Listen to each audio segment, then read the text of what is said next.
எந்த செக்டாருக்கு அவங்க கொடுத்த வாக்குறுதியை நிறைவேற்றிருக்காங்க. உதயநிதி தைரியமா போய் நகையெல்லாம் அடகுவீங்க, நாங்க வந்தவனே நகை கடன் ரத்து நீங்க திருப்பிக்கலாம் அப்படின்னு சொன்னாரு.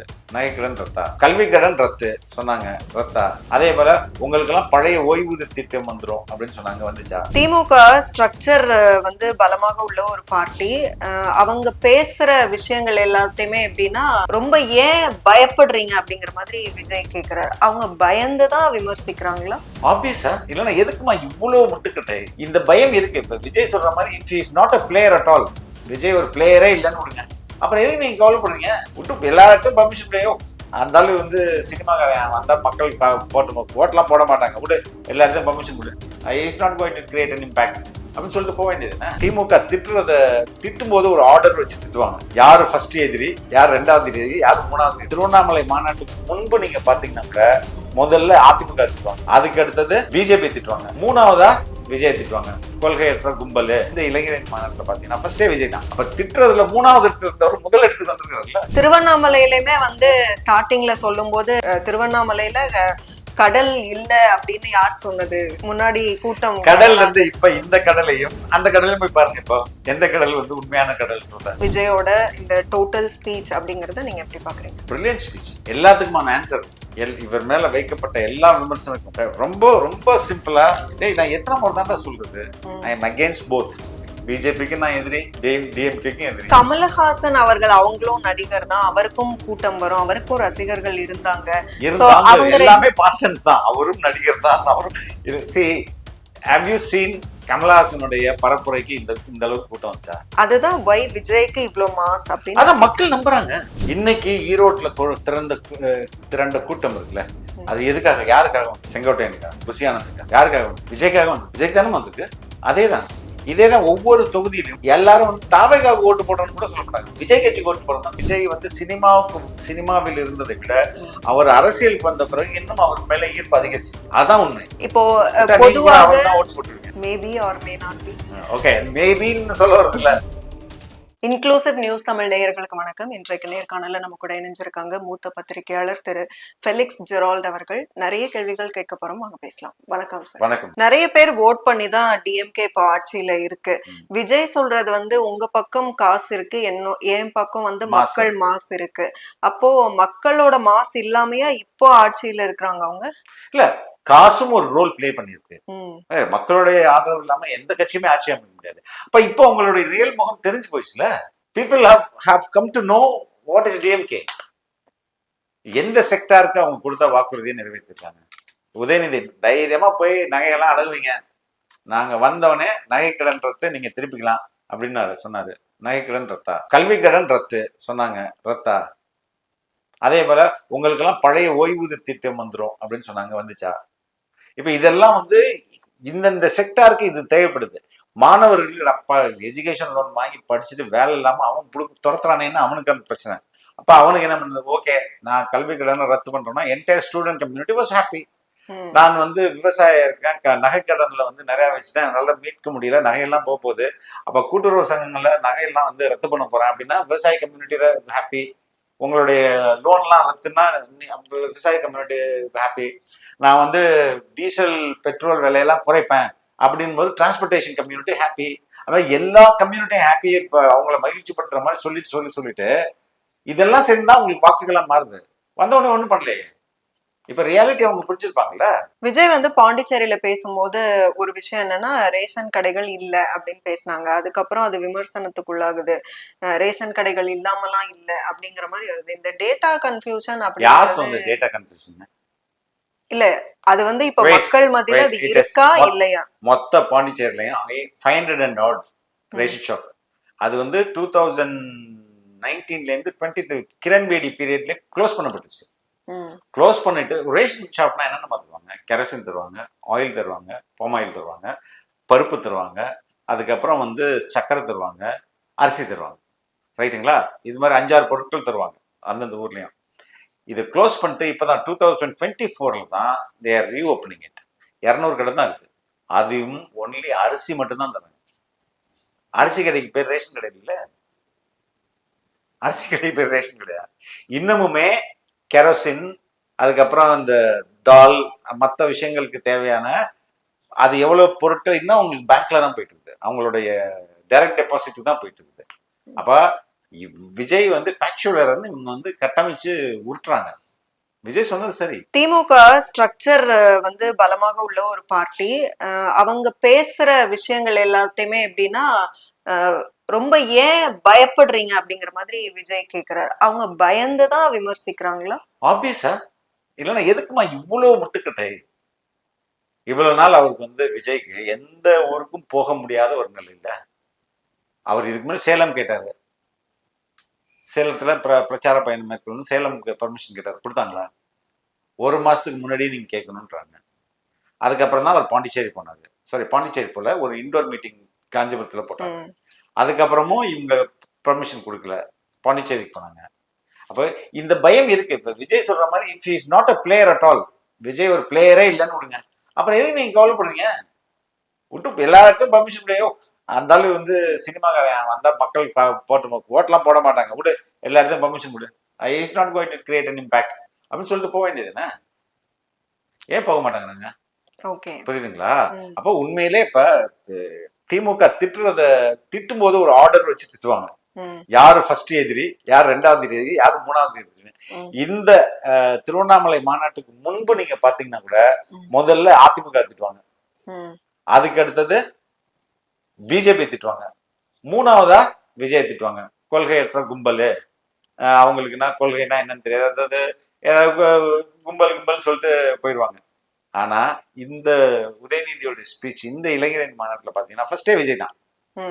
அப்ப திட்டுறதுல மூணாவது இடத்துல இருந்தவர் முதல் இடத்துக்கு வந்திருக்காருல்ல. அந்த அளவுக்கு காம்படிஷன் அதிகமாயிருச்சு. ஆப்வியஸா அது மட்டும் இல்ல, கோடிக்கணக்கில் கூட்டம் திரண்டாலும் நோக்கம் இல்லை என்றால் அது வீண் அப்படின்றது. அப்ப கோடிக்கணக்கில் யாருக்கு கூட்டம் திறந்தது? தவைக்காக தானே கூட்டம் வருது. திருவண்ணாமலையிலுமே வந்து ஸ்டார்டிங்ல சொல்லும் போது திருவண்ணாமலையில கடல் இல்ல அப்படின்னு யார் சொன்னது? முன்னாடி கூட்டம் கடல் இருந்து இப்ப இந்த கடலையும் அந்த கடலையும் போய் பாருங்க, இப்போ எந்த கடல் வந்து உண்மையான கடல்ன்றத you will know. So far இன்னைக்கு விஜயோட இந்த டோட்டல் ஸ்பீச் அப்படிங்கறத நீங்க எப்படி பாக்குறீங்க? Brilliant speech. எல்லாத்துக்குமான ஆன்சர் இவர் மேல வைக்கப்பட்ட எல்லா விமர்சனக்கும் ரொம்ப ரொம்ப சிம்பிளா, டேய் நான் எத்தனை முறை தான்டா சொல்றது, ஐ எம் அகேன்ஸ்ட் போத். பிஜேபிக்கு நான் எதிரி, டிஎம்கேக்கும் எதிரி. மக்களை நீங்க சொல்லுங்க, யார் நமக்கு எதிரி? கொள்கை எதிரி யாரு? பிஜேபி. அரசியல் எதிரி யாரு? டிஎம்கே. கேட்க ஆன்சர் பண்றாங்க பீப்புள் வந்து நீங்க எப்படி என் கூட கனெக்டடா இருக்கீங்க அப்படிங்கறத நான் புரிஞ்சு. அப்ப அது எனக்கு போதும், as long as நீங்க எனக்கு கிளியரா இருந்தா போதும். எனக்கு மீடியா விட்டுருங்க, கிரிட்டிசைஸ் பண்றாங்க விட்டுருங்க, அவங்க என்ன வேணா சொல்லிட்டு போறாங்க. நீங்க தெளிவா இருக்கீங்களா, நமக்கு கொள்கை எதிரி யாரு, அரசியல் எதிரி நீங்க தெளிவா இருக்கீங்களா, அது எனக்கு போதும். நான் அதிகபட்சமா I should bother only for my candidates, right? அவங்க தானே ஓட்டர்ஸ் தானே நம்ம அவங்களை தெளிவுபடுத்துறது தானே எனக்கு முக்கியம். அவன் தெளிவா இருக்கும்போது நீ என்ன வேணா பேசிக்க. கொங்கு பகுதியில குறிப்பா மேற்கு மண்டலம் வந்து அதிமுகவினுடைய கோட்டை அப்படின்னு சொல்லுவாங்க. சோ அதையெல்லாம் கடந்து இன்னைக்கு விஜய் வந்து அங்க களத்துல வந்திருக்காரு. விஜய்க்கு ஆப்டா அது மாறிடுச்சா? தமிழ்நாடு அப்படிதானே இருக்கு, அப்படியே மாறிடுச்சு. தமிழ்நாடு பிளஸ் பாண்டிச்சேரி கூட அதே மாதிரி தான் இருக்கு. இப்ப இப்போ நாகப்பட்டினத்துக்கு பரப்புரைக்கு போறாரு, அங்க கூட்டமே வரல, கொங்குல பின்னுது கூட்டம் அப்படின்னா நீங்க அதை கம்பேர் பண்ணலாம். சரி, கமலஹாசன் அவர்கள் அவங்களும் நடிகர் தான், அவருக்கும் கூட்டம் வரும், அவருக்கும் ரசிகர்கள் இருந்தாங்க, எல்லாமே பாஸ்டன்ஸ் தான், அவரும் நடிகர் தான். அவரும் have you seen கமலஹாசனுடைய பரப்புரைக்கு இந்த அளவுக்கு கூட்டம் வந்துச்சா? அதுதான் வை விஜய்க்கு இவ்வளவு மாஸ் அப்படின்னு அதான் மக்கள் நம்புறாங்க. he is the only source of change அப்படின்னு நினைக்கிறாங்க, ஒன்லி சோர்ஸ் ஆஃப் ஹோப்னு நினைக்கிறாங்க. அவரோட கொள்கை வந்து திராவிடம் பிளஸ் தமிழ் தேசியம் அப்படின்னு சொன்னாங்க. திராவிடம் அப்படின்னு பார்க்கும்போது பெரியார் அவங்கள எடுத்துட்டு வந்தாங்க. தமிழ் தேசியம் அப்படின்னு பார்க்கும்போது இங்க இருக்கக்கூடிய மலைகள் வந்து சூறையாடப்படுது அப்படின்னு பேசினாங்க. அப்ப அந்த ரெண்டும் தன்னுடைய இரு கண்கள் அப்படின்னு சொன்னதை தன்னுடைய கொள்கையாவும் அவரை வந்து தமிழ் தேசியமும் இந்த மண்ணின் இரு கொள்கைன்னு சொன்னாரு. இப்ப என்னன்னா தமிழ் தேசியம்ன்றது நம்ம செயல்படுத்தி காட்டிடுவோம். தமிழ் தேசியம்னு என்னமா, அது திராவிடத்துக்குள்ள வருமா வராது? இல்ல, தமிழ் தேசியம்னா என்னங்கிறார், தமிழர்களுக்கான நிலப்பரப்பை தமிழர்களே ஆள வேண்டும், அதான தமிழ் தேசியம். அதான தமிழ் தேசியத்தை இப்போ நாம் தமிழர் வைக்கிற வாதம் வந்து தமிழ் தேசியம் வந்து இந்திய தேசியத்துக்கு எதிரானதெல்லாம் கிடையாது, திராவிடத்துக்கும் எதிரானதும் கிடையாது. தமிழ் நிலப்பரப்பை ஆட்சி செய்கிற உரிமை அது வந்து தமிழர்களுக்கு இருக்கணும், அவ்வளவுதானே. அதுதானே இப்ப சொல்லப்படுற தமிழ் தேசியம். அது விஜய்க்கு அப்படியே பொருந்தும் தானே. அவர் வந்து மலையாளியா, இல்ல அவர் வந்து தெலுங்கரா, இல்ல அவர் கன்னடாரா, இல்ல கிடையாது, இல்ல அவர் பியூர் தமிழ் தானே அவரு. Then why சீமான் இந்த அளவுக்கு எதிர்க்கிறார்? கரெக்ட். சீமான் எதிர்க்கிறதுனால இவரு திராவிடத்தை தானே எடுத்து வர்றாரு, திராவிட தலைவர்களை தூக்கிட்டு வர்றாருல. பெரியார் வந்து திராவிடத்தின் ஐகான், ரைட்டா? அப்ப அந்த ஐகானுக்கு எதிராக அரசியல் செய்யணும்னு நினைக்கிறாரு சீமான். அப்ப விஜய் அந்த ஐகானை எடுத்துட்டு வரும்போது அவருக்கு எதிராக தானே அரசியல் செய்யணும். பெரியாரை ஆரியத்தின் துணை கொண்டு தகர்ப்பேன்னு சொல்றாரு யாரு? சீமான். அப்ப பெரியாரை விஜய் எடுத்துட்டு வரும்போது அவரை கிரிட்டிசைஸ் பண்ணி தானே ஆகணும். வேட்பாளர்களை இதுக்கப்புறம் தான் களமிறக்க போறாங்க. விஜயை பொறுத்த வரைக்கும் அந்த எந்த தொகுதியில யார் நின்னாலும் விஜயோட முகத்துக்கு தான் ஓட் பண்ண போறாங்க, அது என்ன சின்னமாக இருந்தாலும். அப்போ விஜய் சொன்ன மாதிரி அவர் வந்து ஏதாவது ஒரு தொகுதியில போட்டி போட தான் போறாரு. ஆனா அந்த மதுரை கிழக்கு, மதுரை தெற்கு அப்படிங்கிற அந்த ஐடியா வந்து கன்சாலிடேட் ஆகும். ஆப்வியஸா ஆகும். இப்போ இன்னைக்கு ஈரோட்ல திரண்ட கூட்டம் இருக்குல்ல, அது எதுக்காக, யாருக்காக வந்ததுன்னு நினைக்கிறேன்? செங்கோட்டையனுக்கா? இல்ல விஜய்க்காக வந்தது. இல்ல வந்து நம்ம புசியானத்துக்கா? யாருக்காக வந்தது? விஜய்க்காக வந்தது தானே. விஜய்க்கு தானே வந்திருக்கு. அதேதான், இதேதான் ஒவ்வொரு தொகுதியிலும் எல்லாரும் வந்து தாவேக்காக ஓட்டு போடுறோம்னு கூட சொல்ல மாட்டாங்க, விஜய் கட்சிக்கு ஓட்டு போடுறோம் தான் சொல்லுவாங்க. இதுதான் ரொம்ப முக்கியம். அப்போ இந்த தேர்தலை பொறுத்தவரையில் தாவேக்கா வாங்குகிற அனைத்து ஓட்டுகளும் அந்த கேண்டிடேட்டுக்காக வந்தது நம்ம எடுத்துக்க முடியும். இப்ப அருண்ராஜ் அவர்கள் வந்து திருச்செங்கோடுல போட்டிடுறாங்கன்னா அவங்க வந்து இப்ப அருண்ராஜ் எல்லாருக்கும் ஃபெமிலியர், ரைட். ஆனா ஃபெமிலியர் இல்லாத ஒருத்தர் ஒரு தொகுதியில நிற்கும் அவர் விஜய் கட்சியில் தானே போட்டிடுறாரு. அதான் ரொம்ப முக்கியம். அதனாலதான் அவர் எந்த தொகுதியில் யார் நின்றாலும் அது விஜய் கட்சியோட வேட்பாளர், தாவேக்காவின் வேட்பாளர். அப்படிதான் மக்கள் பார்ப்பாங்க.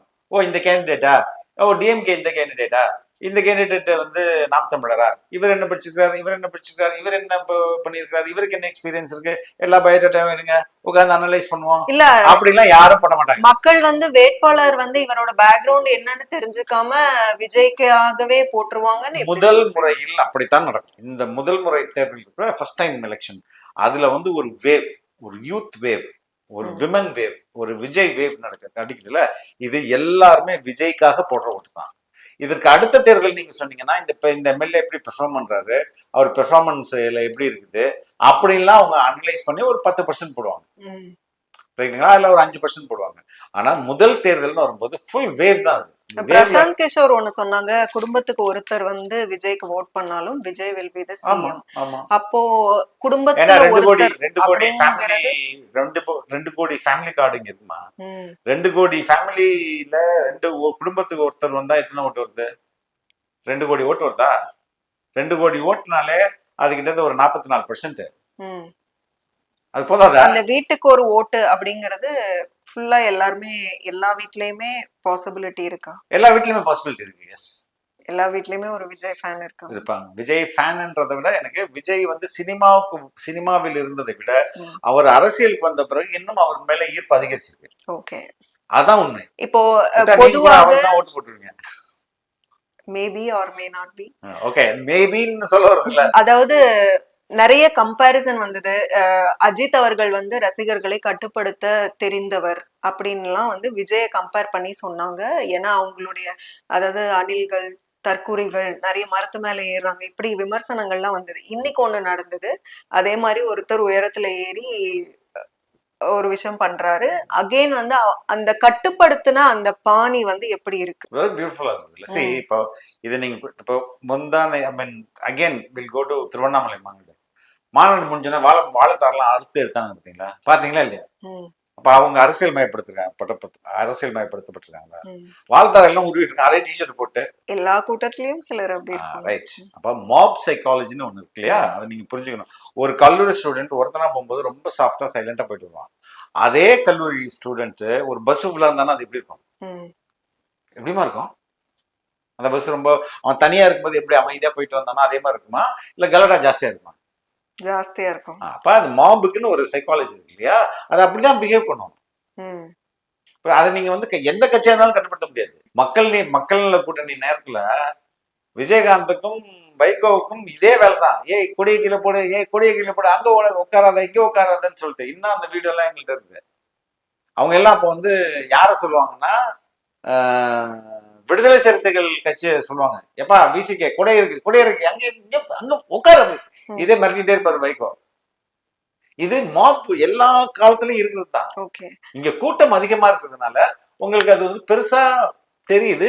அதை மீடியாக்கள் கரெக்டா அதை பார்த்து எடுத்து போடுறதுனால ரொம்ப உங்களுக்கு விசிபிளா அது கன்வே ஆகுது. செங்கோட்டையன் போல இன்னும் நிறைய பேர் வந்து வருவாங்கன்னு விஜய் சொன்னாங்க. அது யாருன்னு இல்லம்மா, அதை எல்லாத்தையும் நீங்க வந்து ஒரு பாயிண்டோட சேர்த்து பார்க்க கூடாது. அது வந்து திமுக தீய சக்தினா தாவேகா தூய சக்தி. இது ரெண்டோட சேர்த்து இப்ப செங்கோட்டையன் சொன்ன மாதிரி அதை சேர்த்து பாருங்க. விஜய் இப்படி சொன்னாருன்னா அவங்க தரப்புலயும் விஜய்க்கு எதிராக ஏதாவது சொல்லுவாங்கல்ல? இல்லம்மா, இல்ல அப்படி இல்ல. திமுக தீய சக்தி ஃபைன், தாவேகா தூய சக்தி.